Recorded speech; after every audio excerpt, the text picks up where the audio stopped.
সমোসার রঙটা একদম মেরুন কালারের হয়। তো আমি একটা একটা করে সমোসার তেলটা দেখছো একদম বেশি গরম আমরা করিনি, হালকাই গরম করেছি। তার মধ্যে আমি সমোসাগুলো ঢেলে দিয়েছি। বেশি সমোসা ঢালিনি, 5-6টার মতো, 7-8টার মতন সমোসা ঢালা হয়েছে ওর মধ্যে।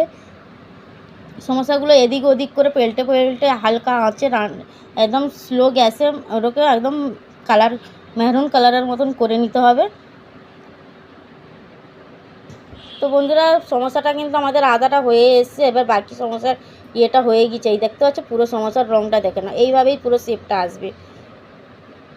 তো আমাদের মালটা কিন্তু পুরো তৈয়ার হয়ে গেছে। এবার সমোসাগুলো আমাদের রেডি হয়ে গেছে। এবার লেবে নেবো আমরা সমোসাটা। তো হ্যাঁ, আমাদের কে কে ভিডিও কোথা থেকে কে কে ভিডিও দেখতেছো আমাদের কমেন্টে জানাবে। আর আমাদের এই যে দোকানটা কোন জায়গায় হচ্ছে আর আমরা থাকি কোন জায়গায়, সেটাও তোমাদের এর পরের ভিডিও যেটা দেবো সেটাতে তোমাদের অবশ্যই জানাবো। ওকে, বাই।